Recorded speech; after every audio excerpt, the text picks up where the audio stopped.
এই মুহূর্তের সর্বশেষ আপডেট নিউজ নিয়ে আপনাদের সামনে হাজির হলাম। এখন শুনবেন সংবাদ শিরোনাম।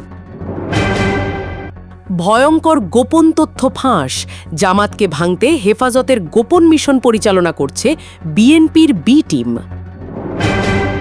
আরও জানাবো, সীমান্ত হত্যা বন্ধ করতে না পারলে স্বরাষ্ট্রমন্ত্রীর পদত্যাগ করা উচিত নাসিরউদ্দিন পাটোয়ারির। আপনারা দেখছেন লাইভ নিউজ বাংলা। এতক্ষণ দেখছিলেন সংবাদ শিরোনাম, এখন দেখুন বিস্তারিত। জামাত ইসলামী গঠনের দিনটাই যেন মুনাফিকদের জন্মদিন।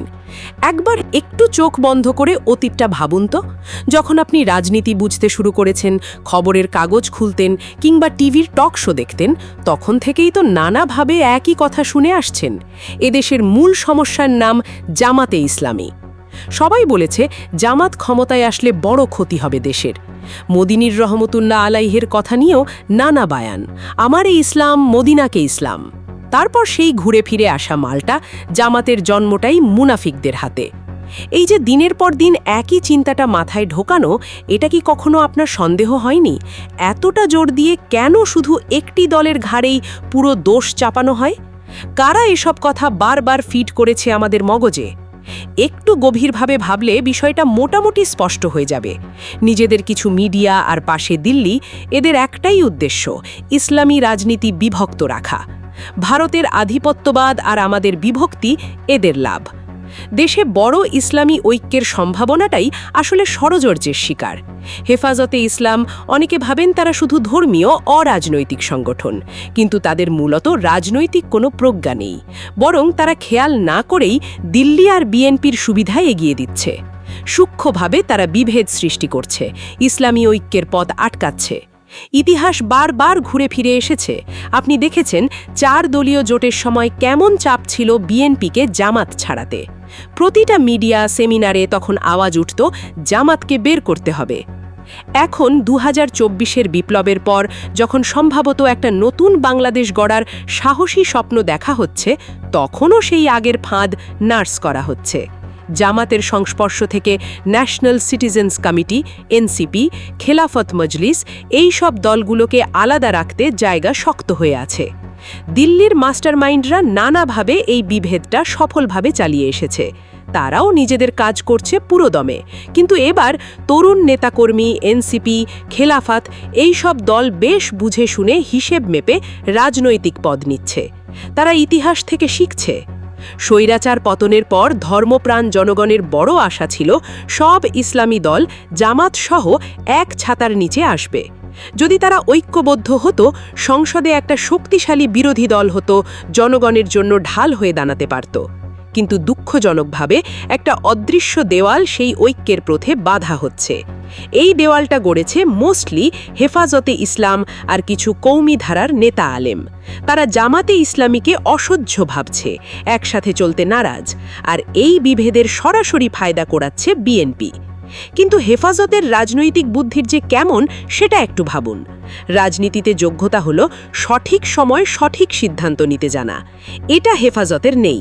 2013 সালের 5ই মে রাতের স্মৃতি খুঁড়ে দেখুন। মতিঝিলের শাপলা চত্বরে লাখ লাখ নিরীহ ধর্মপ্রাণ মানুষ জড়ো হয়েছিল ইমানি দাবিতে। তখন সরকারের অর্ডারে কি নৃশংস ক্র্যাকডাউন চলেছিল। কতজন হারিয়ে গিয়েছিল কেউ সঠিক হিসেব পর্যন্ত জানে না। সেই রক্তের দাগ এখনও শুকায়নি। কর্মীদের মা বোনের কান্না এখনও থামেনি। তার ওপর হেফাজত শীর্ষ নেতারা আপোষের পথে হাঁটলেন। শেখ হাসিনাকে কৌমি জননী বানালেন, সুবিধা নিলেন। এটাই প্রমাণ দেয় হেফাজত একদম রাজনৈতিকভাবে অক্ষম। তারা বারবার নিজেদের স্বার্থের জন্য ভুল জায়গায় দাঁড়িয়েছে। আজ সেই ভুল থেকে ঐক্যের ভিতরে ঢুকেছে ফাটল, আর লাভ হচ্ছে দিল্লি আর বিএনপির। এখনকার অবস্থানে হেফাজত সরাসরি বিএনপির জন্য কাজ করছে। বিএনপির স্বার্থ হলো ইসলামী শক্তি যেন এক থাকে না, তাহলেই ভোট ব্যাংক একচেটিয়া, ক্ষমতায় উঠতে সুবিধা। হেফাজতের জেদ জামাতের সাথে জোট না করার, এই জেদ বিএনপিকে ফায়দা দিচ্ছে। আর হেফাজত এই নাটকটা হয় বুঝে করছে, নয়তো বোঝে না, কিংবা বুঝেও এড়িয়ে যায়। সবচেয়ে বড় দুঃখ এই বিভেদটা ইসলামী সমাজ আর সাধারণ মানুষের জন্য ভয়াবহ ক্ষতিকর। একটু গভীরে ভাবুন, দিল্লির নীতি নির্ধারক শাহরিয়ার কাবির, হাসানুল হক ইনু, রাশেদ খান মেনন ধর্মনিরপেক্ষ ইসলামী রাজনীতির চরম বিরোধী। অন্যদিকে চরমনাইয়ের পীর, হেফাজতের আলেম চরম ইসলামপন্থী। এদের জীবন দর্শন পুরো উল্টো। কিন্তু আজ এই দুই মেরুর মানুষ এক বিন্দুতে এসে মিলেছে, জামাতে ইসলামীর বিরোধিতা। এজেন্ডা এক, শুধু পন্থা আলাদা। কেউ 71 আর মুক্তিযুদ্ধের সেন্টিমেন্ট খেলছে, কেউ ধর্মীয় আকিদা আর তাত্ত্বিক মতপার্থক্য। এই অদ্ভুত একতাই দেশের মানুষের কাছে হতাশা আর বিভ্রান্তি বাড়াচ্ছে। এত ষড়যন্ত্র, এত বিভেদ, এত প্রপোগ্যান্ডার মধ্যেও কিছু একটা আশার আলো আছে। এদেশের তরুণরা, এরা অন্ধভাবে বিশ্বাস করে না, সহজে বিভ্রান্ত হয় না। 2024-এর বিপ্লব দেখিয়েছে তরুণরা মিডিয়ার একতরফা প্রচারণা দেখে আসছে, জানে কে কিভাবে দানব বানানো হয়। এত বছর ফ্যাসিবাদী শাসনে, জুলুম নির্যাতনে আর জুলাইয়ের বিপ্লবের রক্তাক্ত স্মৃতিতে তারা সত্যটা চিনে নিয়েছে। এখনকার তরুণরা যারা খোলা চোখে দেখে, এদের বিভেদের রাজনীতি আর গ্রহণ করে না। তারা সাহস নিয়ে জামাত, ছাত্র শিবিরের পাশে দাঁড়িয়েছে। তাদের চোখে অন্যায়টা স্পষ্ট, সত্য চাপা ছিল, মুছে যায়নি। সত্যি বলতে রাজনীতিতে আবেগ নয়, চাই দূরদর্শিতা।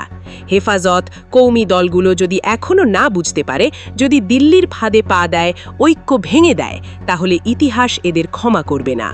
জনগণ, বিশেষ করে তরুণরা এখন সব বোঝে। তারা ঐক্যের পক্ষে, বিভেদের না। সামনে রাজনীতির পথ কোন দিকে যাচ্ছে? ইসলামী দলগুলো কি আকিদার ছোটখাটো দ্বন্দ্ব ভুলে বৃহত্তর স্বার্থে এক হবে, নাকি দিল্লির প্রেসক্রিপশন মেনে বিভক্ত থাকবে আর অন্যদের ক্ষমতার সিঁড়ি হবে? এসব প্রশ্নের উত্তর সময়ই বের করে দেবে।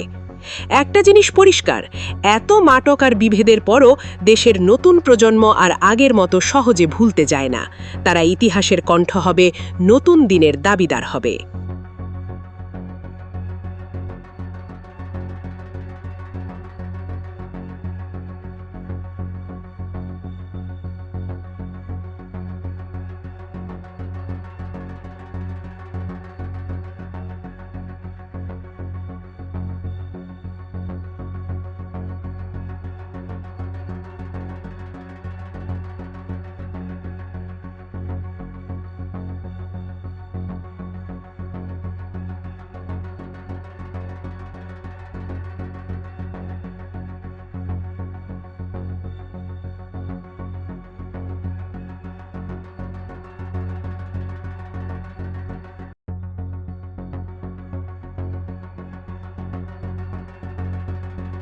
সবার আগে সর্বশেষ আপডেট নিউজ দেখতে সাবস্ক্রাইব করে আমাদের চ্যানেলের সাথেই থাকুন।